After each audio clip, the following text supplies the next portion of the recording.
जी तो हम लोग स्टार्ट करें जी फाइनेंशियल स्टेटमेंट विद एडजस्टमेंट्स के साथ। ठीक है जी, फाइनेंशियल स्टेटमेंट विद एडजस्टमेंट और विदाउट में क्या फर्क है? पहले तो विदाउट वाला सारा काम करना ही करना है, मतलब ट्रेडिंग अकाउंट बनेगा, पीएल अकाउंट बनेगा, बैलेंस शीट बनेगी, पूरा डब्बा खाली करना है। उसके बाद ये इनमें से 22 में से कोई 6 एडजस्टमेंट्स आएंगी, वो 6 कौन सी आएंगी मैं मार्क करा दूंगा। उसके बाद उन एडजस्टमेंट्स को बीच में फिट करना है। कैसे कैसे करना है वो सिखा रहा हूँ। लिखो जी, फर्स्ट एडजस्टमेंट क्लोथिंग स्टॉक। ठीक है जी, उम्मीद है जी क्लोथिंग स्टॉक का मीनिंग सबको पता है जी। The stock which is lying unsold at the end of the year is known as closing stock. इसके साथ दो बातें बनेगी, ये या तो इनसाइड द ट्रायल बैलेंस होगा या ये आउटसाइड द ट्रायल बैलेंस होगा, या तो डब्बे में होगा या डब्बे के बाहर होगा। ठीक है जी, अगर क्लोथिंग स्टॉक डब्बे के अंदर है, ठीक है जी, या डब्बे के बाहर है, अगर जो भी चीजें ना डब्बे के अंदर होगी, इनसाइड द ट्रायल बैलेंस मतलब डब्बा, ये हमारी देसी भाषा में, अगर वो इनसाइड द ट्रायल बैलेंस है तब तो कहाँ जाएगा? बैलेंस शीट की असेट साइड। और अगर वो आउटसाइड है तो कहां जाएगा? बैलेंस शीट की असेट साइड और ट्रेडिंग अकाउंट की क्रेडिट साइड। और अगर वो आउटसाइड है तो कहां जाएगा? बैलेंस शीट की, देखो इनसाइड में कहा जा रहा है बैलेंस शीट की असेट साइड, आउटसाइड है तो बैलेंस शीट की असेट साइड और ट्रेडिंग अकाउंट की क्रेडिट साइड। बट इस एडजस्टमेंट को करते हुए ना मुझे दो मेन बातों का ध्यान रखना है। सबसे पहली चीज क्या है कि क्लोथिंग स्टॉक के ना हमारे पास दो अमाउंट गिवन होंगे, एक कॉस्ट प्राइस और एक रिलाइजेबल वैल्यू। कॉस्ट प्राइस मतलब चीज कितने की पड़ेगी, कितने की है, और रिलाइजेबल वैल्यू मतलब कितने की बिकेगी। फॉर एग्जांपल मैंने कोई स्टॉक लिया 20,000 रुपए का, आज की डेट में उसकी वैल्यू होगी 15,000, दोनों में से कम क्या है? 15,000, तो मैं क्या रिकॉर्ड करूंगा जी? 15,000। ठीक है जी। या दूसरी चीज, मैंने क्लोथिंग स्टॉक लिया जब कॉस्ट प्राइस था जी 20,000 और आज की डेट में रिलाइजेबल वैल्यू सपोज होगी 25,000, तो दोनों में से कम क्या है? 20,000। तो किसको रिकॉर्ड करना है? Which ever is lesser. ठीक है जी, सिर्फ उस चीज को रिकॉर्ड करना है जिसकी वैल्यू कम है, जो वैल्यू ज्यादा उसको रिकॉर्ड नहीं करना। इसके पीछे का रीजन है प्रिंसिपल ऑफ प्रूडेंस। क्या कह रहे हैं? सारे फ्यूचर के लॉस को आज ही अपना लॉस मान लो, बट सारे फ्यूचर के गेन्स को आपने अपना गेन नहीं मानना। तो इस वजह से क्लोजिंग स्टॉक के दो अमाउंट है, जो भी कम है उस वाले को रिकॉर्ड करना है। और अगर डब्बे के अंदर है तो कहां जाएगा? एक ही साइड पे असेट साइड, डब्बे के बाहर तो कहां जाएगा? असेट साइड और ट्रेडिंग अकाउंट की क्रेडिट साइड। चलिए लिखिए सेकंड एडजस्टमेंट, आउटस्टैंडिंग एक्सपेंसेस। ठीक है जी। अब आउटस्टैंडिंग एक्सपेंसेस का मीनिंग क्या है? The expenses which are due but not paid. ठीक है जी, मतलब मेरे घर मांगने वाले आ गए बट मैंने उनको पैसा नहीं दिया, इसे मैं क्या बोल देता हूं जी? Outstanding expenses. भाई सेम दो बातें बनेगी, या तो इनसाइड द ट्रायल बैलेंस या outside the trial balance. Inside the trial balance अगर आपने कोई भी आइटम डालनी है वो ना उसके नेचर के अकॉर्डिंग डलेगी। जैसे आउटस्टैंडिंग एक्सपेंसेस के नेचर से क्या लग रहा है? ये हमारे लिए एसेट है, लायबिलिटी है, इनकम एक्सपेंस है, क्या लग रहा है? लायबिलिटी। तो सीधा कहां फेंकूंगा? बैलेंस शीट की लायबिलिटी साइड। और अगर आउटसाइड है तो दो साइड पे जा सकती है, एक तो कहां जाएगा? बैलेंस शीट की लायबिलिटी साइड, और दूसरा अमाउंट एक्सपेंसेस में क्या करना है? प्लस। एक्सपेंसेस में प्लस करने का रीजन क्या है ये समझ लेते हैं। इसको प्लस करने का रीजन है जी हमारा अक्रूवल कंसेप्ट।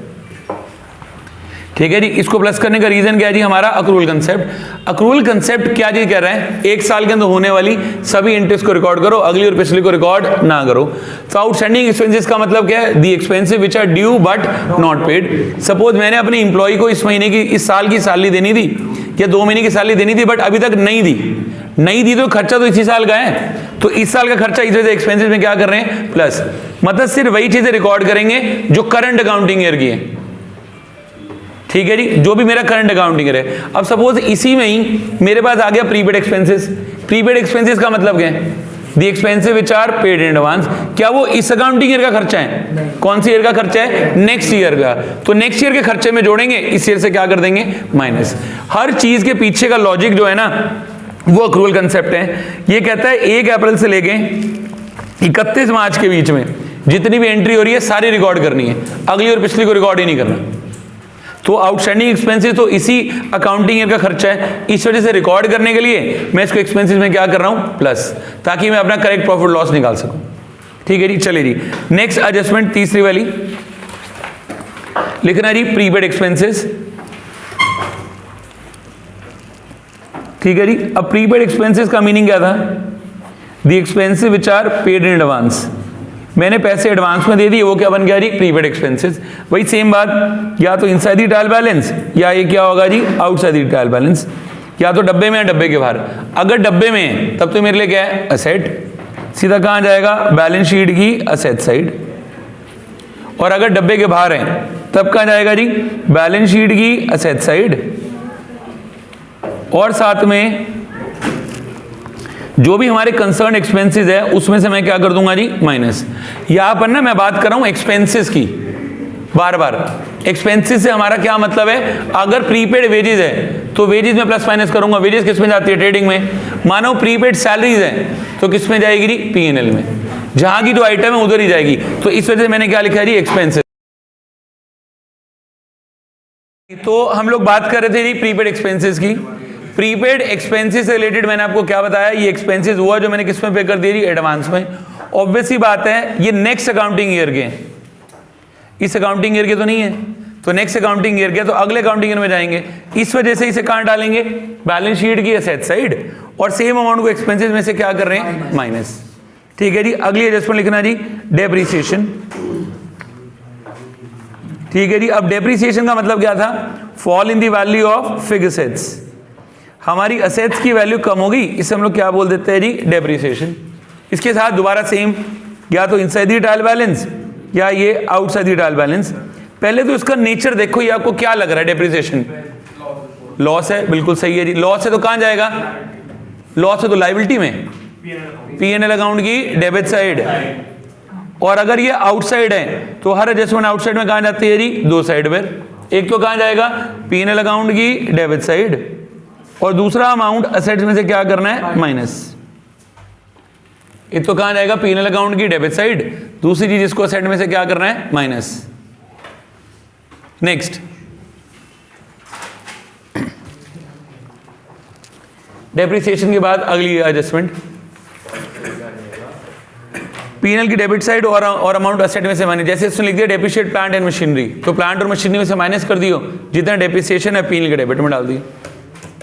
ठीक है जी। अगली आ गई जी हमारे पास एडजस्टमेंट, अक्रूड इनकम्स। अब अक्रूड इनकम का मतलब क्या है, income which is earned but not received. मतलब मैंने पैसे कमा लिए बट मुझे मिले नहीं, तो क्या बन जाती है जी, अक्रूड इनकम। ये हमारे लिए क्या क्या लग रहा है जी, नेचर से असेट। तो अगर इनसाइड द ट्रायल बैलेंस है तब तो सीधा कहां जाएगी, बैलेंस शीट की असेट साइड। और आउटसाइड है तो कहां जाएगी, बैलेंस शीट की असेट साइड। और अमाउंट इनकम्स में हम लोग क्या कर देंगे, प्लस असेट साइड। और अगर आउटसाइड तो क्या कर देंगे, अमाउंट इनकम में प्लस। इनकम में प्लस करने का लॉजिक अक्रूवल कंसेप्ट क्या कह रहे हैं, इस साल की सारी इनकम्स को रिकॉर्ड करो, अगली और पिछली को रिकॉर्ड ना करो। अक्रूड इनकम का मतलब क्या है, income which is earned but not received. मतलब मैंने ऋषभ को पढ़ा दिया, ऋषभ ने तक फीस ही नहीं दी, कमाई तो मेरी इसी साल की है, तो इस वजह से इनकम में क्या हो जाएगा, प्लस। पैसा मिला है या नहीं मिला है ये इंपॉर्टेंट नहीं है। अक्रूवल कंसेप्ट कह रहा है एक साल वाली सभी चीजों को रिकॉर्ड करो, अगली और पिछली को रिकॉर्ड करने की जरूरत नहीं है। So this is income of the current year, इस वजह से it is added to the incomes. ठीक है जी। नेक्स्ट, सिक्स कौन सी है जी, हाँ सिक्स एडजस्टमेंट जी, अनअर्न्ड इनकम। ठीक है जी। अनअर्न्ड इनकम का मतलब क्या हो गया, income which is received in advance,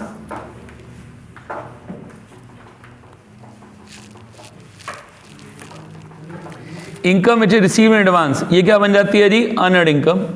अब आपको ये क्या लग रही है, हमारे लिए क्या चीज लग रही है, एक लायबिलिटी। ठीक है जी। या तो इनसाइड द ट्रायल बैलेंस होगा या ये आउटसाइड द ट्रायल बैलेंस। हाँ जी। तो अगला आ गया जी अनअर्न्ड इनकम। अनअर्न्ड इनकम का मतलब क्या होगा, income which is received in advance. अभी मैं बात कर ही रहा था, या तो इनसाइड द ट्रायल बैलेंस होगा या आउटसाइड द ट्रायल बैलेंस। मतलब मुझे बिना कमाई पैसे मिल गए, बिना सर्विसेज प्रोवाइड किए, तो वो क्या हो जाएगी, अनअर्न्ड इनकम। सपोज मुझे मोहित ने 11th में 12th की फीस भी दे दी, तो क्या वो मेरी इस साल की इनकम है, कौन सी ईयर की इनकम है जी, नेक्स्ट ईयर की। तो इस ईयर के लिए वो मेरे लिए क्या हो जाएगा जी, लायबिलिटी। तो इस वजह से बैलेंस शीट की कहां जाएगा, लायबिलिटी साइड। दूसरी चीज, अगर आउटसाइड द ट्रायल बैलेंस है तब तो कहां जाएगा, बैलेंस शीट की लायबिलिटी साइड। अब बताओ इसको इनकम में प्लस करूं या माइनस, रीजन अक्रूवल कंसेप्ट क्या कह रहा है, इस साल वाली इनकम को रिकॉर्ड कर भाई, अगली और पिछली को रिकॉर्ड मत कर। ये अनअर्न्ड इनकम कौन सी ईयर की इनकम है जी, अगले साल की, और इसी साल में पैसा मिल गया, तो इस वजह से यहां से क्या हो जाएगा, माइनस। देखो 4 आइटम है ना बिल्कुल भाई बहन सी हैं, जैसे आउटस्टैंडिंग, प्रीपेड, अक्रूड और एक अनर्ड। सबके पीछे का लॉजिक पता क्या है, जितने भी ड्यूज हैं उसको मैं क्या कर रहा हूं प्लस, और जितने भी एडवांसेस हैं मैं उसको क्या कर रहा हूं माइनस। ये चारों का कंक्लूजन है, चारों का गया पूरे अकाउंट्स का। जितने भी ड्यूज हैं मैं उनको क्या कर रहा हूं प्लस, और जितने भी एडवांसेस हैं मैं उससे क्या कर रहा हूं माइनस। जैसे देखो आउटस्टैंडिंग एक्सपेंसेस थे, ये क्या थे, ड्यू बट नॉट पेड, तो एक्सपेंसेस में प्लस। ठीक है जी। प्रीपेड एक्सपेंसेस क्या थे, which are paid in advance, advance है तो एक्सपेंसेस में से माइनस। फिर अगला हमने क्या लिखा था जी, अक्रूड इनकम, ये क्या थी, income which is due but not received, तो इनकम में प्लस। और प्रीपेड अगली क्या आ गई थी, unearned income which is received in advance, तो इस वजह से क्या कर दिया माइनस। जब भी एडवांस मिलेगा आपने क्या करना है माइनस, डी होगा आपने क्या करना है प्लस। चलिए जी नेक्स्ट एडजस्टमेंट पे आगे, इंटरेस्ट ऑन कैपिटल। हाँ जी, इंटरेस्ट ऑन कैपिटल से सीख लेते हैं एक बारी, पहले इसकी एक बारी एंट्री भी याद रख लेते हैं। वैसे इसकी एंट्री होती थी interest on capital account debit to capital account. ठीक है जी, वही सेम दो बातें, या तो इनसाइड द ट्रायल बैलेंस या ये क्या हो जाएगा आउटसाइड द ट्रायल बैलेंस, या तो डब्बे में या डब्बे के बाहर। ठीक है जी, डब्बे में है तो नीचे से क्या लग रहा है आपको, क्या है, इनकम है, एक्सपेंस है, लॉस है, क्या है हमारे लिए एक्सपेंस। भाई सेपरेट एंटिटी कंसेप्ट, मैं कौन हूँ बिजनेस, तू कौन है बिजनेसमैन। तूने कहा सर मैंने बिजनेस में 50 लाख रुपए लगाए, वो मेरे लिए क्या कैपिटल, वो मेरे लिए क्या लायबिलिटी। अब मैं तेरे को उसके बाद 10% ब्याज दूंगा, वो मेरे लिए क्या है एक्सपेंस। एक्सपेंस है तो कहां जाएगा, पीएनएल अकाउंट की डेबिट साइड, और दूसरा आउटसाइड है तो कहां जाएगा, पीएनएल अकाउंट की डेबिट साइड, और अमाउंट कैपिटल में क्या हो जाएगा प्लस। पीएनएल अकाउंट की डेबिट साइड और अमाउंट कैपिटल में क्या हो जाएगा प्लस। एंट्री क्या बनेगी, interest on capital account debit to capital account. ठीक है जी, नेक्स्ट इंटरेस्ट ऑन ड्राइंग्स। चलो जी नेचर बताओ इंटरेस्ट ऑन ड्राइंग का, वो पहले तो एंट्री बताओ, एंट्री क्या बनती थी, drawings account debit to interest on drawings. ठीक है जी, अब ओनर ने बिजनेस के लिए बिजनेस से पैसा निकाला, उसे मैंने क्या बोल दिया ड्राइंग, मैंने कहा भैया उसके ऊपर मैं ब्याज लूंगा, मैं इंटरेस्ट लूंगा, तो ये मेरे लिए क्या लग रहा है आपको, इनकम है या एक्सपेंस है, क्या ये हमारे लिए इनकम। इनकम है तो कहां जाएगा, पीएनएल अकाउंट की क्रेडिट साइड, और अगर आउटसाइड है तो कहां जाएगा, पीएनएल अकाउंट की क्रेडिट साइड, और अमाउंट ड्राइंग्स में क्या करेंगे प्लस, या अल्टीमेटली इसको कैपिटल में से क्या कर दो माइनस। क्यों माइनस, क्योंकि ड्राइंग का भी तो ये ट्रीटमेंट था यार, आपने ड्राइंग के ऊपर इंटरेस्ट लेना है, जब आप इंटरेस्ट ड्राइंग के ऊपर ले रहे हो तो उसको या तो ड्राइंग में प्लस करो, बट ड्राइंग को भी हम क्या करें कैपिटल में से माइनस, तो सीधा कैपिटल में से माइनस ही कर दो, बात तो एक ही है, जैसे कंफर्टेबल लगे वैसे कर लो। ठीक है जी, चलिए जी नेक्स्ट एडजस्टमेंट पे आ गए जी 9th। अभी तक ना जितनी मैंने करवाई है पेपर के अंदर 6 आनी है, एक तो क्लोजिंग स्टॉक पक्का है, ठीक है जी, इस पे स्टार लगा लो, और अगली वाली जो मैं करवा रहा हूँ 9th एडजस्टमेंट, ये कंफर्म्ड आनी है जी, बैड डेट्स। कौन सी वाली, 8th वाली, ये री इंटरेस्ट ऑन ड्राइंग, पीएनएल के क्रेडिट में और अमाउंट ड्राइंग्स में प्लस। हाँ जी, नेक्स्ट लिखिए जी बैड डेट, ये स्कूल वालों की फेवरेट है जी एडजस्टमेंट। बैड डेट का मतलब क्या था, लॉस, जो आदमी मेरा पैसा लेके भाग गया वो क्या है मेरे लिए बैड डेट। ठीक है जी, सेम बात, या तो इनसाइड द ट्रायल बैलेंस या ये क्या होगा जी आउटसाइड द ट्रायल बैलेंस। अगर डब्बे के अंदर है बैड डेट तो कहां जाएगा, पीएनएल अकाउंट की डेबिट साइड, और अगर डब्बे के बाहर है तो कहां जाएगा, पीएनएल अकाउंट की डेबिट साइड, और अमाउंट डेटर में से क्या हो जाएगा माइनस। रीजन समझ लेते हैं जी, इसका भी रीजन इसकी जर्नल एंट्री है। बैड डेट की एंट्री क्या थी, bad debt account debit to debtor, bad debt account debit to debtor, वही सन्डी डेटर एक ही बात है। अब मैंने सपोज पाजी से 10,000 रुपये लेने थे, पाजी 10,000 रुपये लेके भाग गए, तो मेरे लिए क्या हो गया जी लॉस, तो कहाँ जाएगा पीएनएल अकाउंट की डेबिट साइड, तो उधर ही डाल दिया, पर जो लॉस हुआ वो डेटर में से क्या हो जाएगा माइनस, क्योंकि अब मैंने भाई से लेने नहीं से कह रहे सर हमारे पास पैसे नहीं है देने के लिए, तो इस वजह से क्या हो गया जी डेटर में से माइनस। अगला लिखना जी प्रोविजन फॉर डाउटफुल डेट्स, या इसका एक और नाम होता है प्रोविजन फॉर बैड डेट्स। इसका एक और नाम क्या होता है जी? Provision for bad debts. Provision for doubtful debt या प्रोविजन फॉर बैड डेट का मीनिंग क्या है ये भी समझ लेते हैं। यार बैड डेट तो वो है जो आदमी लेके पैसे लेके भाग गया, वो तो हमारे लिए क्या है जी? Bad debt. बट कुछ लोग ऐसे जो पैसा लेके नहीं भागे बट चांसेस है लेके भाग सकते हैं, तो उसके लिए मैं क्या बनाता हूं जी? प्रोविजन। ये हम लोग किसकी वजह से बना रहे हैं? Due to principle of conservatism. क्या कह रहे हैं? सारे फ्यूचर के लॉस को आज ही अपना लॉस मान लो बट सारे फ्यूचर के गेन को अपना गेन नहीं मानना। वही एक छोटा सा एग्जाम्पल, मैंने क्या किया जी? मैंने पूरी क्लास को पार्कर के पेन बेच दिए 500 रुपए वाले उधार पे, मती मारी गई थी मेरी, ठीक है जी। अब क्या हुआ? सारे बच्चों को 500 रुपए के पेन बेच दिए। क्या मुझे मेरे सारे बच्चे मेरे क्या हो गए? डेटर। क्या मुझे मेरे सारे बच्चे पैसा वापस करेंगे? फीस से दी नहीं जा रही, वो जरूर देना है इन्होंने मेरे को, पेन के पैसे वापसी। कह रहे मार लो, ठीक है जी। 2-4 लोग तो ऐसा होंगे जो पक्का पैसा मार लेंगे, या 2-4 की उम्मीद है कि हाँ मार सकते हैं। हम लोग सकते सुक्त पे विश्वास नहीं करते, हम लोग कंजर्वेटिज्म फॉलो कर रहे हैं। हम कह रहे हैं भाई होगा नहीं, हमने मान लिया लॉस हो गया, तो कंजर्वेटिज्म क्या कह रहा है? फ्यूचर के लॉस को आज ही अपना लॉस मान लो। क्या मैंने तुम सबसे पैसे मांग लिए? नहीं ना, बट मैं इसको आज ही अपना लॉस मान लूंगा, हाँ जी, कि ये 2 आदमी तो पैसा लेके भागेंगे, ठीक है जी। तो इसके लिए मैं क्या बना रहा हूं? प्रोविजन। अगर ये आउटसाइड दी ट्रायल बैलेंस है, सेम ट्रीटमेंट कहां जाएगा? P&L अकाउंट की डेबिट साइड और अमाउंट डेटर में से माइनस। P&L अकाउंट की डेबिट साइड और अमाउंट डेटर में से क्या करना है? माइनस। और अगर ये इनसाइड दी ट्रायल बैलेंस है, ये जो आउटसाइड है ना, ये मैं मान के चल रहा हूं ये नया प्रोविजन है, नए लोग जिन्होंने हमारे पैसे लेके भागने हैं। और अगर ये इनसाइड दी ट्रायल बैलेंस है, मतलब ये है जी पुराना प्रोविजन।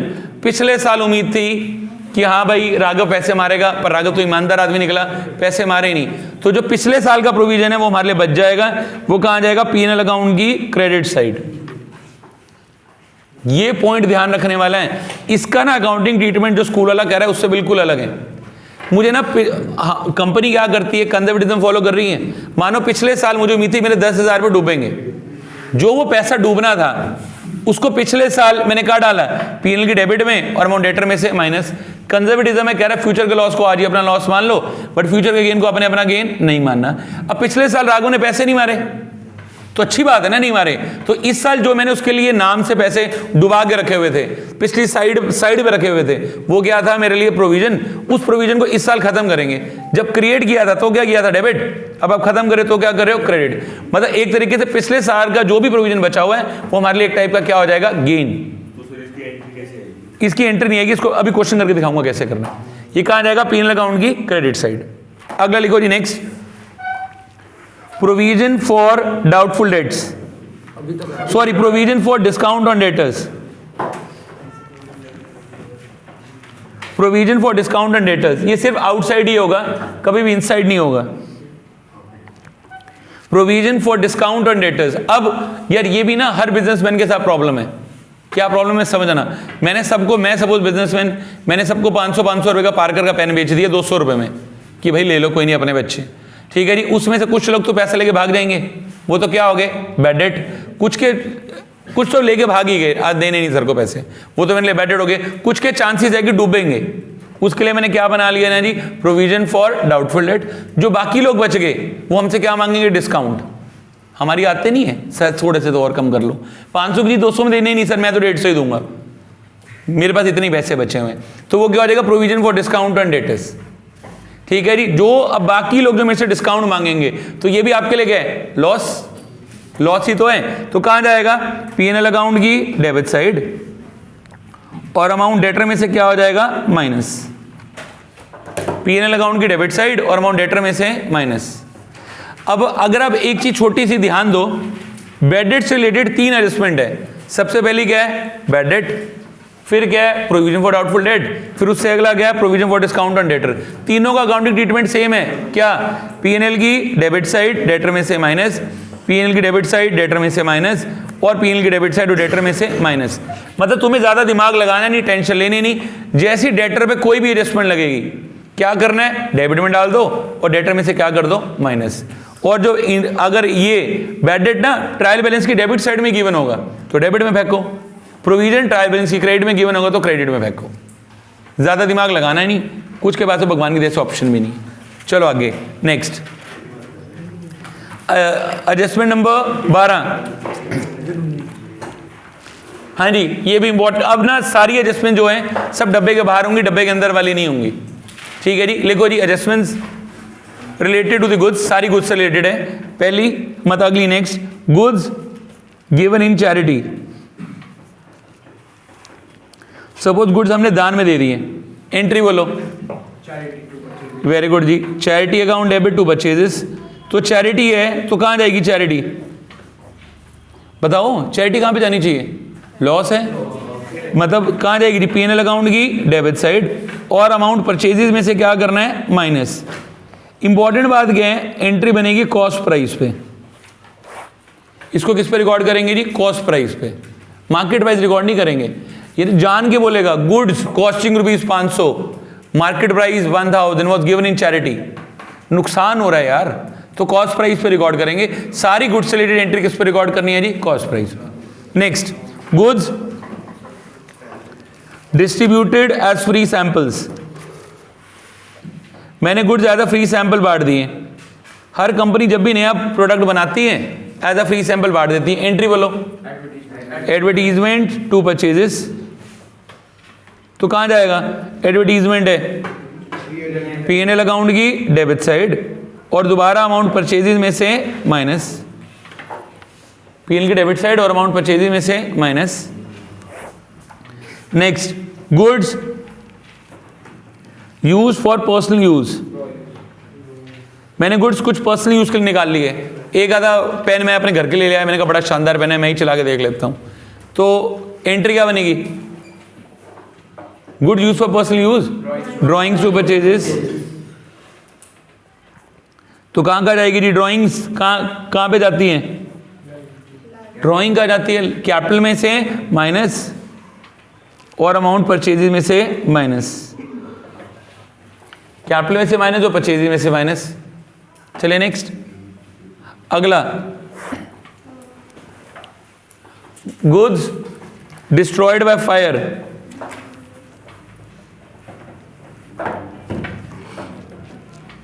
यार अब हमारी फैक्ट्री में बाई चांस आग लगी, ब्रैकेट में लिख रहा है नॉट इंश्योर्ड, और हमने इंश्योरेंस भी नहीं कराया हुआ था, 10,000 रुपये का माल जल गया। कहां जाएगा जी जो माल जल गया, लॉस है। एंट्री बोलो, नहीं पहले एंट्री क्या होगी, loss by fire account debit to purchases. तो अमाउंट कहां जाएगा, पीएनएल अकाउंट की डेबिट साइड और अमाउंट परचेजेस में से माइनस, पीएनएल की डेबिट साइड और अमाउंट परचेजेस में से minus. Next adjustment, goods destroyed by fire but were insured. Sir एक बात बताओ, एक सेकेंड जी, goods destroyed by fire but were insured, important आ गई जी एडजस्टमेंट। अब ना हमारे गुड्स जल गए पर हमने उनको इंश्योरेंस कराया हुआ था। इंश्योरेंस कराते हुए ये इंपॉर्टेंट एडजस्टमेंट है, बिकॉज इसका इफेक्ट एक साइड से ज्यादा पे पड़ेगा। समझ लेने दी प्लीज। सपोज 10,000 रुपए के गुड्स थे which were destroyed by fire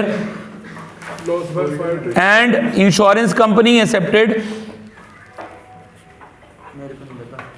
80% of the claim, and insurance company accepted 80% of the claim. Please जरा ध्यान देना, मेरे टोटल कितने रुपीस के गुड चले, 10,000। इंश्योरेंस कंपनी आई, कह रही है सर मैं आपको 80% पैसा दूंगी। कितना परसेंट पैसा नहीं देगी जी, 20%। प्लीज जरा ध्यान देना, इफेक्ट कहां कहां पे पड़ेगा। एक तो गुड जल गए, कितने गुड जले, 10,000। कहां जाएगा, परचेजेस में से माइनस, कितना माइनस करेंगे जी, 10,000। गुड्स का प्राइस, गुड्स का कॉस्ट प्राइस, ठीक है जी। परचेजेस में से 10,000 रुपये माइनस गुड्स का कॉस्ट प्राइस। दूसरी चीज, इंश्योरेंस कंपनी कह रही है मैं 8,000 रुपये दे दूंगी, दिए नहीं है। जो मैं जर्नल एंट्री बनाता था ना, जब मैंने आपको जर्नल सिखाया था, मैं एंट्री बनाता था bank account debit, PNL account debit to insurance company. या पैसा मिलेगा, मिला नहीं है, मिलने में 6 महीने का टाइम लगता है। तब तक के लिए insurance company will be my debtor, एक तरीके से मेरे लिए एसेट बन जाएगी। तो अमाउंट कहां जाएगा, बैलेंस शीट की एसेट साइड। यहां पे किसका अमाउंट आएगा, क्लेम का, जो कंपनी ने एक्सेप्ट कर लिया होगा, 8,000 रुपए। और मैं किस नाम से शो करूंगा, इंश्योरेंस कंपनी, एसेट साइड में। अब अगर आप प्रैक्टिकली समझो, 10,000 के गुड जले, इंश्योरेंस कंपनी कितना देने के लिए राजी है? 8,000। कितने का घाटा हुआ? 2,000। तो वो 2,000 पे कहाँ जाएंगे? P&L अकाउंट की डेबिट साइड में। क्या आ गया जी? लॉस।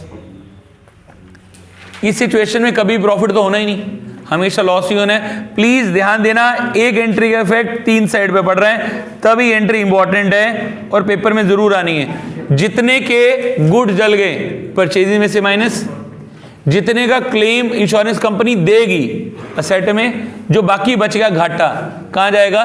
P&L अकाउंट की डेबिट साइड। पाजी 10,000 के गुड जले, इंश्योरेंस कंपनी आई, अपना कैलकुलेट किया, कह रही 8,000 रुपये दूंगी। तेरे पास से गुड्स कितने के जल गए? तो गुड में से माइनस कर दें। तेरे को इंश्योरेंस कंपनी कितना देने के लिए राजी है?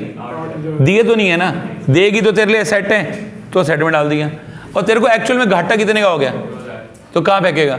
P&L की डेबिट साइड। पिछले में तेरे को क्या हुआ था? तेरे को पूरा का पूरा घाटा हो गया था, तो तूने परचेजिंग में से माइनस जो P&L की डेबिट साइड डाला था,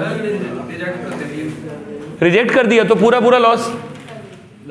मान ली इंश्योरेंस कंपनी ने तेरा क्लेम रिजेक्ट कर दिया, तो P&L की डेबिट साइड और परचेजिंग में से minus.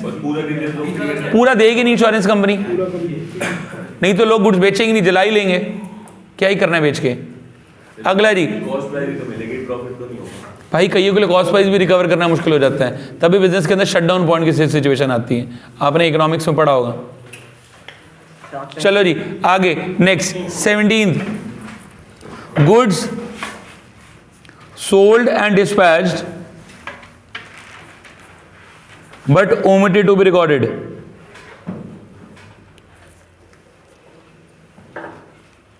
Goods sold and dispatched but omitted to be recorded. Goods बेच दी और भेज भी दिए, लिखना भूल गया, लिख लो। बस हम ना ये मान के चलेंगे गुड्स हमने उधार पे बेचे हैं। गुड्स उधार पे बेचने की एंट्री बोलो, गुड बेचने की एंट्री बोलो, डेटर टू सेल्स। ठीक है जी, तो लिखो जी डेटर टू सेल्स। मतलब मैंने ना गुड्स बेच दिए और भेज भी दिए। सोल्ड का मतलब क्या है? बेचना। डिस्पैच का मतलब क्या है? भेजना। बेच दी और भेज दी, लिखना भूल गया, तो लिख लो। लिखोगे तो कहां जाएगा? डेटर में प्लस और अमाउंट सेल्स में प्लस। डेटर में प्लस करने के बाद वो करना अपना प्रोविजन लगाना, अगर क्वेश्चन में आए तो। अगला, goods purchased and included in stock but omitted to be recorded.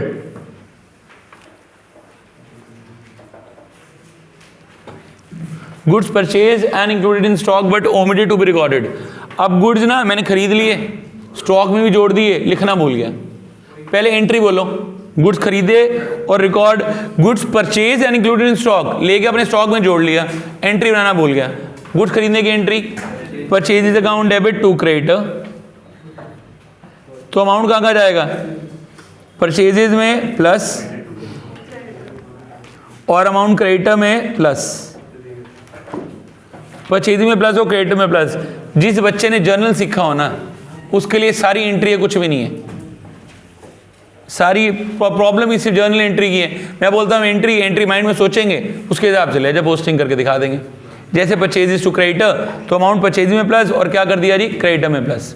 चलो नेक्स्ट, अगली एडजस्टमेंट के ऊपर लिखना जी, वेरी वेरी इंपॉर्टेंट, क्योंकि अगली एडजस्टमेंट हमें 4 साइड पे इफेक्ट डालने वाली है। नंबर कौन सा जी? 19, goods sold on approval basis, APPROVAL,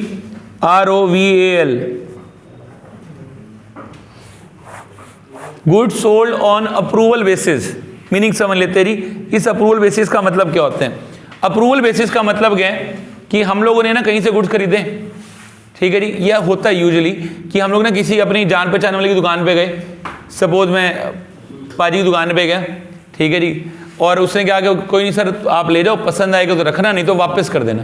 यही होता है ना, कोई नहीं हम आपको जानते, ले जाओ पैसे आ जाएंगे यहाँ पे। पर हमारा अकाउंट्स कहता है, एक इसके अंदर ना एक एक्ट है, सेल्स ऑफ गुड एक्ट, मतलब एक लॉ बना हुआ है, कहता है यार किसी भी चीज़ को आप अपनी सेल नहीं मान सकते। क्या मैंने उसको अप्रूवल दे दी है कि मेरे को आपका माल पसंद आ गया? मैंने अप्रूवल दे, मेरी अप्रूवल के बिना सेल्स हो ही नहीं सकती। याद है जब मैंने आपको सेल की डेफिनेशन लिखवाई थी फर्स्ट टर्म के अंदर, वहाँ क्या था सेल्स की डेफिनेशन के अंदर it is transfer of ownership of the goods for a price. Ownership transfer होगी, अभी तक मैंने अप्रूवल ही नहीं दी तो ओनरशिप कहां से ट्रांसफर होगी? मैं बस पाजी की दुकान से माल लेके आया, पाजी ने कहा सर पसंद आए तो रख लेना, ना आए तो वापस कर देना। और अगर रियलिटी में बोलूं तो मुझे किसी का माल पसंद ही नहीं आता, मतलब इसको मुझे अपना सेल्स रिकॉर्ड नहीं करना।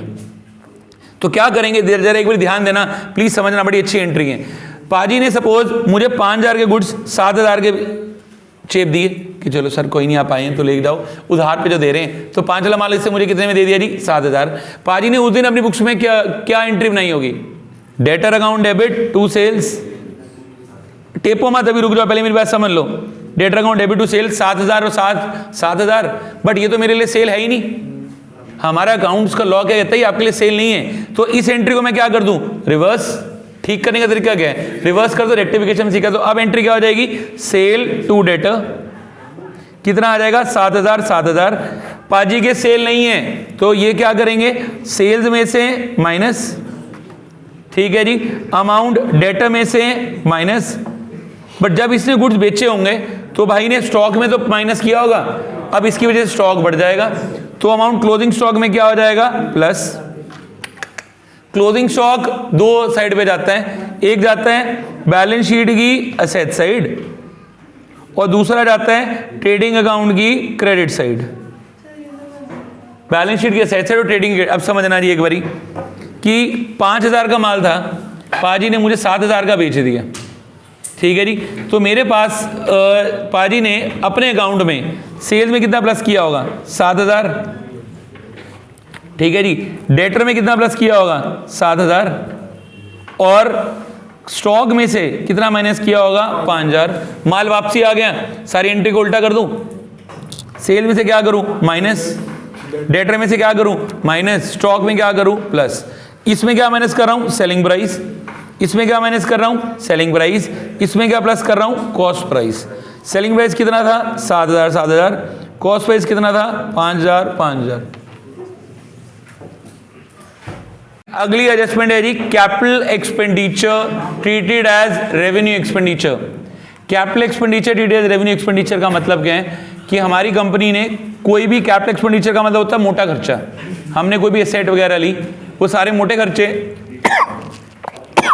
सॉरी गलती से मैंने इसे एज अ रेवेन्यू एक्सपेंडिचर मान लिया। मोटा खर्चा था, हमने कोई एसेट वगैरह खरीदी, ठीक है जी। कैपिटल एक्सपेंडिचर जाता है बैलेंस शीट की एसेट साइड में, और रेवेन्यू एक्सपेंडिचर मतलब रेगुलर इन नेचर, ये क्या जाता है? ट्रेडिंग या पीएनएल अकाउंट की डेबिट साइड में।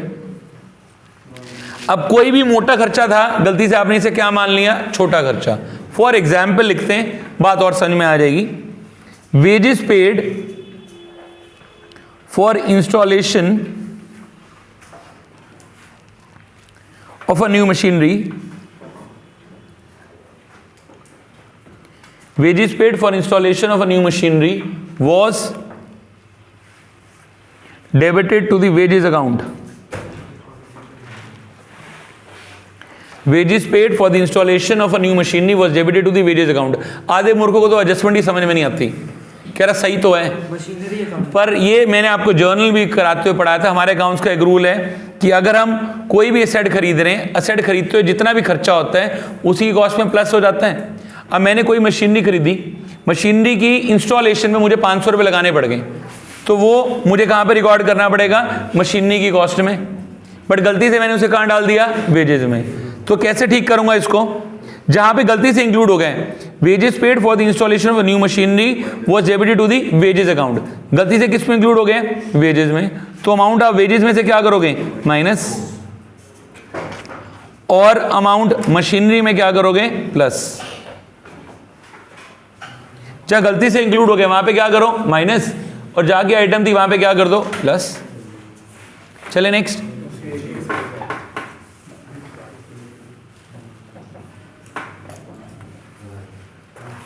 नेक्स्ट जी 21,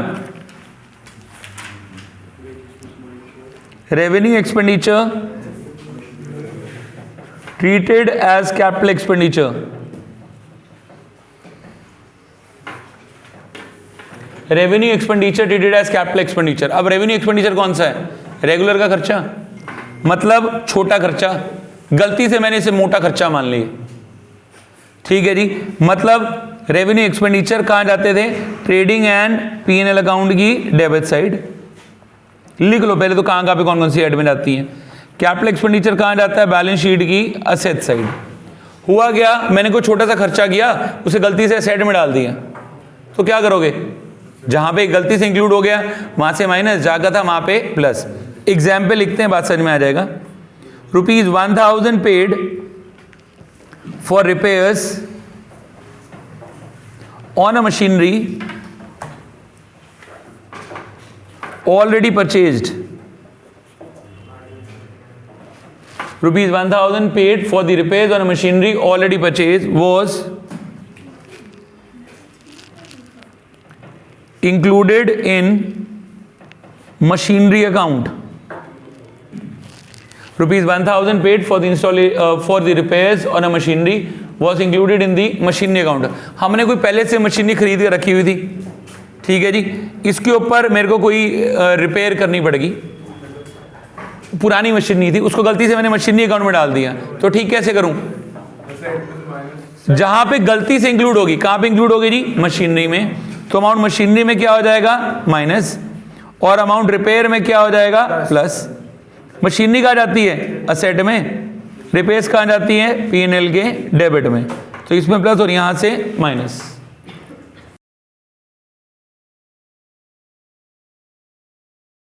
very important adjustment, deferred revenue expenditure, ठीक है जी। डेफर्ड रेवेन्यू एक्सपेंडिचर इंपॉर्टेंट लिखना, इसकी थ्योरी भी आ सकती है पेपर में, तो पढ़ के भी जाना। डेफर्ड रेवेन्यू एक्सपेंडिचर तुम्हें तो पक्का आनी है, ठीक है जी। अब ये डेफर्ड रेवेन्यू एक्सपेंडिचर होता क्या, ये भी समझ लेते हैं। एक रेवेन्यू एक्सपेंडिचर ऐसा होता है जिसका बेनिफिट कब तक मिलता है, 1 साल तक। डेफर्ड रेवेन्यू ऐसा रेवेन्यू एक्सपेंडिचर है जिसका बेनिफिट 1 साल से ज्यादा मिल रहा है, उसे हम लोग क्या बोल देते हैं, deferred revenue expenditure. For example advertisement, suppose मेरी कंपनी ने 6000 रुपये खर्च किए on advertisement of a new product. हमने एक नया प्रोडक्ट बनाया, हमने उसके एडवर्टीजमेंट पे 6000 रुपये खर्च कर दिए। मुझे उम्मीद है इस प्रोडक्ट का जो बेनिफिट है मुझे आने वाले 4 साल तक मिलेगा, तो मैं क्या करूंगा, इसकी कॉस्ट को 4 साल में डिवाइड कर दूंगा। हर साल कितना आ गया जी, 1500, मतलब हर साल मुझे कितने का बेनिफिट मिल रहा है, 1500। उस 1500 रुपये को मैं कहाँ डालूंगा, P&L अकाउंट की डेबिट साइड, और बाकी अमाउंट कहाँ आ जाएगा, बैलेंस शीट की असेट साइड। ये सेम डेप्रिसिएशन का भाई है। थोड़ा सा और प्रैक्टिकली समझते क्या होता है जी। देखो, कंपनी ने कोई भी नया प्रोडक्ट लॉन्च किया, लॉन्च करते ही खूब ऐड करती है टीवी पे कि भाई प्रोडक्ट फेल ना हो जाए। मानो ऐसी उसने कोई नई गाड़ी बनाई कंपनी ने, और ऐड के ऊपर 6 करोड़ रुपए लगा दिए। कंपनी वालों के लिए कोई बड़ा काम नहीं है 6 करोड़ रुपए लगाना। अब 6 करोड़ रुपए लगाने के बाद क्या उसको उस ऐड का बेनिफिट सिर्फ 1 साल तक मिलेगा? मारुति वालों ने सब वो नई गाड़ी बनाई, वो हाइब्रिड वाली, और उन्होंने उसकी ऐड पे 6 करोड़ रुपए लगा दिए। क्या उसका बेनिफिट सिर्फ 1 साल तक मिलेगा? नहीं, उसका बेनिफिट कब तक मिलेगा? जब तक गाड़ी बिकती रहेगी। लोगों के माइंड में सेट हो गया, हाँ भाई गाड़ी आई है, बढ़िया आई है, तो वो क्या करेंगे, अगर वो 6 के 6 करोड़ रुपए इकट्ठे P&L अकाउंट में डाल देंगे एडवर्टीजमेंट के नाम से, उनके ईयर के प्रॉफिट कम हो जाएंगे। प्रॉफिट कम होने का मतलब शेयर मार्केट के अंदर शेयर की वैल्यू डाउन जाना, क्योंकि प्रॉफिट कम हुआ है। बट इस वजह से कंपनी क्या करती है, अपनी कॉस्ट को, जितना भी रेवेन्यू के ऊपर पैसा खर्च किया हुआ है, ऐड के ऊपर खर्च किया हुआ है, they will spread that into a period. Suppose उसको उन्होंने 6 करोड़ रुपए को उनको लग रहा है 4 साल तक बेनिफिट देंगे ये, तो उसको 4 साल में डिवाइड कर दिया।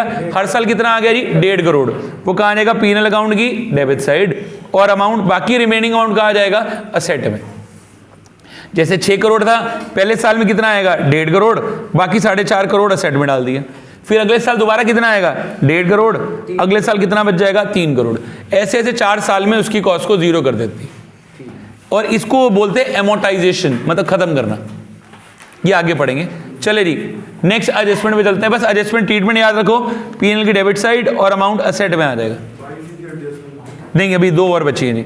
Next 23, manager commission. ये स्कूल वालों की फेवरेट है, हर पेपर में आएगी, बिना इसके तो क्वेश्चन ही नहीं आएगा यार। मैनेजर कमीशन से रिलेटेड हमें 3 चीजें सीखनी है। सबसे पहली कैलकुलेशन। इसको निकालने के ना 2 मेथड बनते हैं, या तो लिखा होगा बिफोर चार्जिंग यहां लिखा होगा आफ्टर चार्जिंग कि manager is to be given a commission of 10% on the profit before charging is commission. तो फॉर्मूला क्या था, प्रॉफिट इनटू रेट अपॉन 100, इसी में ही है जी। और आफ्टर चार्जिंग में क्या फॉर्मूला था जी, profit into rate upon 100 plus rate. For example मेरे को प्रॉफिट हो गया मानो 11,000 रुपए का और मैनेजर कमीशन का रेट था जी 10%, तो कितना लगेगा, 11,000 के ऊपर 10/100 कितना हो गया जी 1100 रुपए। बिफोर तो मतलब नॉर्मल या 10% लगा दो, पर अगर आफ्टर चार्जिंग है तो फॉर्मूला क्या है, profit into rate upon 100 plus rate.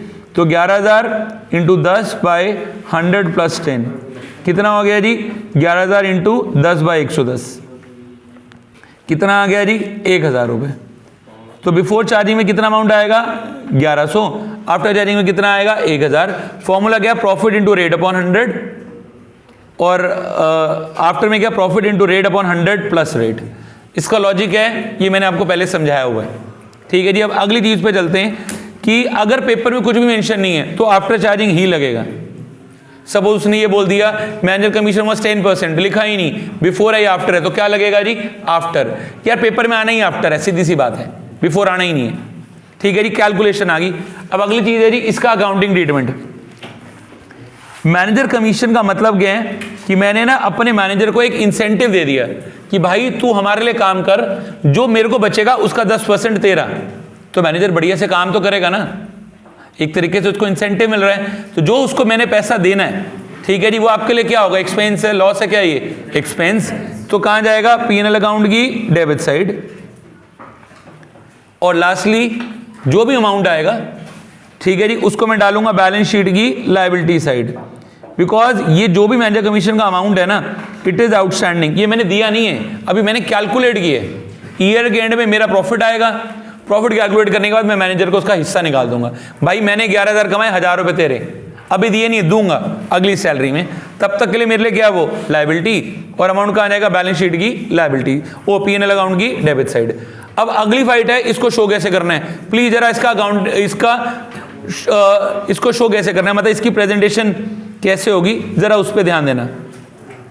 और सिर्फ वही चीज टेपना जो आपको अच्छी लग रही है। इसके मैं 2 मेथड सिखा रहा हूं, देखो एक बारी। अब मेथड नंबर 1 जिससे बुक वाले ने कराया हुआ है, जिससे स्कूल वाला करा रहा है। देखो मेथड नंबर 1 के अकॉर्डिंगली हम लोगों ने पहले भले जमाने में ट्रेडिंग एंड P&L अकाउंट बनाया नहीं, बिल्कुल बनाया जी। ट्रेडिंग एंड P&L अकाउंट में इधर सारे प्रोडक्ट बनाने के खर्चे डाले, यहां से आपके पास क्या आ गया जी 2GP, इसको उठा के यहां फेंकता था, ये क्या आ जाता था बाय GP, यही करता था, सारे खर्चे माइनस करता था, ये यहां पे क्या आ जाता था 2NP। अगर मैनेजर कमीशन देनी है, NP की जगह मैंने क्या नाम लिखना है, 2 बैलेंस CD। क्या नाम लिखना है जी 2 बैलेंस CD। जैसे उसमें नहीं करते डेप्रिसिएशन में, CD के बाद क्या जी करते थे BD, इसको उठा के यहां लिखूंगा बाय बैलेंस BD, ठीक है जी। सपोज मेरे को प्रॉफिट हुआ 11,000, BD में कितना डाल दिया जी 11,000। अब आपने मैनेजर कमीशन निकाली, कहां जाएगी, P&L अकाउंट की डेबिट साइड, यहां लिखो 2 मैनेजर कमीशन, कितनी निकाली 1,000, बाकी जो बच गया वो क्या आ गया जी NP 10,000, टोटल कर दिया 11, टोटल कर दिया जी 11। आधे लोग तो एडजस्टमेंट कर ही नहीं पाते क्योंकि NP सही नहीं आता, तो इस एडजस्टमेंट के साथ स्टार लगा हुआ है, these acts are performed by the, होता नहीं ट्रेन्ड प्रोफेशनल्स, ये उन्हीं से हो पाएगी जिनका NP सही आएगा। और 95% बच्चों का तो NP सही नहीं आता, तो वो निकाल ही नहीं पाते। बट फिर भी तसल्ली के लिए तुम्हारी पढ़ा दी है। GP को उठा के यहाँ फेंकेंगे बाय GP, इधर क्या लिखूंगा जी NP जगह क्या लिखना है CD को यहाँ उतार के क्या लिखूंगा जी बैलेंस BD 1,000, बाकी क्या आ गया जी NP मैनेजर कमीशन। ये हो गया बुक वालों का तरीका। मैंने इसका छोटा सा शॉर्टकट बनाया, हमने कहा जी हमारे बच्चों से इतनी मेहनत नहीं होती, वो तो बहुत ज़्यादा आलसी हैं, तो उनके लिए मेथड नंबर 2। क्या मेथड नंबर 2 है, जरा ये भी देख लेते हैं। आपने बस जो NP आना है ना, आपने NP निकालना है, NP को अंदरली साइड पे लिख देना है 11,000, NP को अंदर लिख देते 11,000, NP पे तो एडजस्टमेंट है। आपने मैनेजर कमीशन का अमाउंट निकाला, सपोज वो बिफोर है तो कितना आएगा 1100, आफ्टर है तो कितना आएगा 1,000, यहां से क्या कर दिया जी माइनस 1,000। अब कितना बच गया NP 10, और यहाँ शो कर देना 2 मैनेजर कमीशन 1000। यहाँ से दूसरा तरीका डन। पहले वाले तरीके में तो मैंने सीडीबीडी किया, बस यहाँ तेरा जो एनपी आया तूने एनपी अंदर लिख दिया, जैसे सारी एडजस्टमेंट को लिखता है। मैनेजर कमीशन को क्या किया, पीएनएल की डेबिट साइड, और यहाँ से क्या कर दिया जी, माइनस।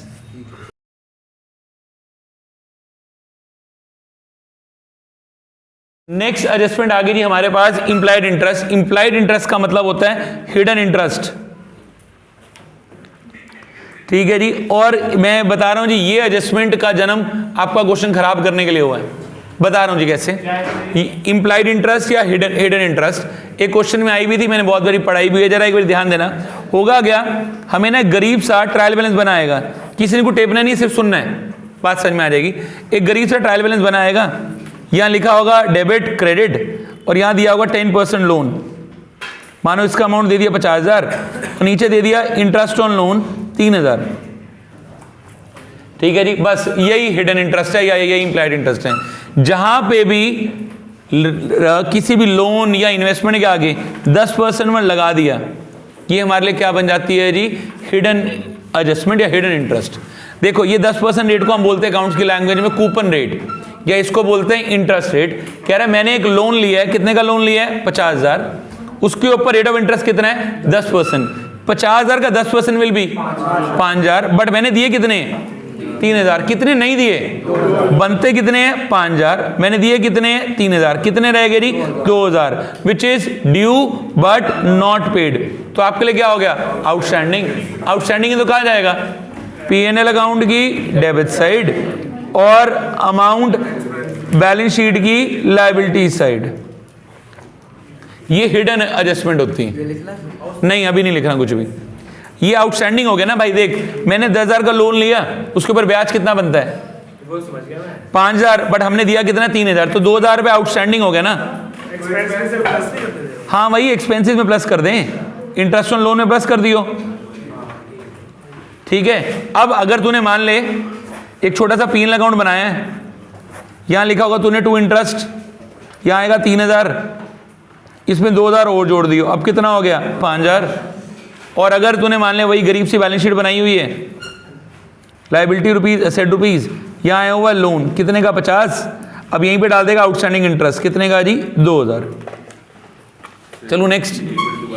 यार जो भी इंटरेस्ट है देने कितने थे, 5,000 रुपए, दिए कितने कितने तूने, 3,000, 2,000 रुपये रह गए ना, वो आउटस्टैंडिंग है, ड्यू बट नॉट। और इसकी एडजस्टमेंट की सबसे बड़ी दिक्कत पता क्या है, ये ना नीचे नहीं लिखी होगी, ये हिडन होगी, क्वेश्चन में पता ही नहीं लगेगा एडजस्टमेंट आई हुई है, और इसी की वजह तुम्हारा आंसर गलत होगा।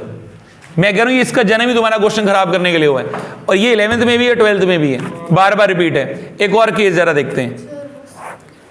हाँ जी, यहाँ पे वही गरीब सा ट्रायल बैलेंस बना हुआ है, कुछ लोगों के दिमाग की तरह जो कह रहे बस करो, ठीक है जी। यहाँ उसने दे दिया है 10% लोन 2 लाख रुपए, और यहां उसने दे दिया इंटरेस्ट ऑन लोन 30,000। क्वेश्चन की ना भावनाएं समझनी है, बहुत मुश्किल काम है, हम दूसरों की भावनाएं तो समझ लेते हैं, यहां भावनाएं समझनी थोड़ी सी और मुश्किल है। लोन कितने का लिया हुआ है, 10 लाख, उसके ऊपर रेट ऑफ इंटरेस्ट कितना है, 10%, कितना बनता है, 20,000, बट मैंने कितना दे दिया, कितने एक्स्ट्रा दे दिए, 10,000, तो ये क्या हो गया आपके लिए, प्रीपेड। वेरी गुड, ये क्या होगा जी, प्रीपेड। तो प्रीपेड कहां का जाएगा जी, एक तो इंटरेस्ट में से क्या हो जाएगा, माइनस, और एक दूसरा कहां जाएगा, बैलेंस शीट की एसेट साइड, ठीक है जी। मत टेपना भी, पहले मेरी बात समझ लेना जी। मानो एक और केस, ठीक है जी, ट्रायल बैलेंस बना हुआ है, डेबिट क्रेडिट, ठीक है जी। उसने दे दिया 10% इन्वेस्टमेंट, प्लीज जरा ध्यान देना, बढ़िया केस है जी, 3 लाख रुपए, और यहां दे दिया इंटरेस्ट ऑन इन्वेस्टमेंट्स 22,000 रुपए। जब भी 10 या 12% आएगा, दाल में कुछ काला है, कुछ क्या पूरी दाल ही काली है। यहां पे अब इन्वेस्टमेंट दे दी 3 लाख रुपए की, भाई ध्यान देना, लोन पे मैंने ब्याज देना है, इन्वेस्टमेंट पे मैंने इंटरेस्ट लेना है, तो यहां पे मैंने इन्वेस्टमेंट कितने की ली, 3 लाख, उसके ऊपर रेट ऑफ इंटरेस्ट कितना है, 10%, कितना बनता है, 30,000 रुपए मेरी इनकम होनी चाहिए, बट मुझे मिले कितनी है, 22,000, कितनी रहेगी, 8,000। इसको क्या बोलते हैं अकाउंट्स की लैंग्वेज में, वेरी गुड, इसको अकाउंट्स में क्या बोलते हैं जी, अक्रूड इंटरेस्ट या अक्रूड इनकम। अक्रूड इनकम कहां जाएगी, इनकम में plus, very good. PNL account की क्रेडिट साइड में इनकम में क्या करेगा, प्लस, और साथ में बैलेंस शीट की असेट साइड में प्लस। एक लास्ट एडजस्टमेंट जी बस, ठीक है जी। लास्ट भाई लास्ट केस ही है, हाँ जी लास्ट केस जी। ट्रायल बैलेंस बना हुआ है, ये बहुत अच्छा केस है जी, very very important. Trial balance के साथ लिखा हुआ है एज ऑन 31 मार्च 2019, या उसने दे दिया पर्टिकुलर्स या नेम ऑफ द अकाउंट जो भी है, डेबिट और क्रेडिट, या उसने हमें लिख के दे दिया 10% लोन, प्लीज जरा ध्यान देना, 10% लोन, या उसने दे दिया 5 लाख, ब्रैकेट में लिख दिया टेकन ऑन 1/10/2018, और नीचे आ गया जी इंटरेस्ट ऑन लोन 10,000 रुपये। अब उसकी भावनाएं समझो, हमारे पास एक लोन था कितने रुपए का, 5 लाख, उसके ऊपर रेट ऑफ इंटरेस्ट कितना है 10%, बट मैंने लिया कब है 1/10 को, क्या पूरे साल का ब्याज लगेगा, कितने महीने का लगेगा जी 6 महीने का। सिंपल इंटरेस्ट का formula P × R × T / 100। Loan कितने का लिया है 5 लाख, उसके ऊपर रेट ऑफ इंटरेस्ट कितना है 10%, कितने महीने का लगेगा 6 महीने के लिए। 6 महीने का कितना बनता है 25,000, बट मैंने दिया कितना हुआ है 10,000, कितना रह गया जी 15,000। This is the amount of the interest which is outstanding due but not paid. तो कहां जाएगा, पीएनएल अकाउंट की डेबिट साइड में, इंटरेस्ट में प्लस, और बैलेंस शीट की लायबिलिटी साइड।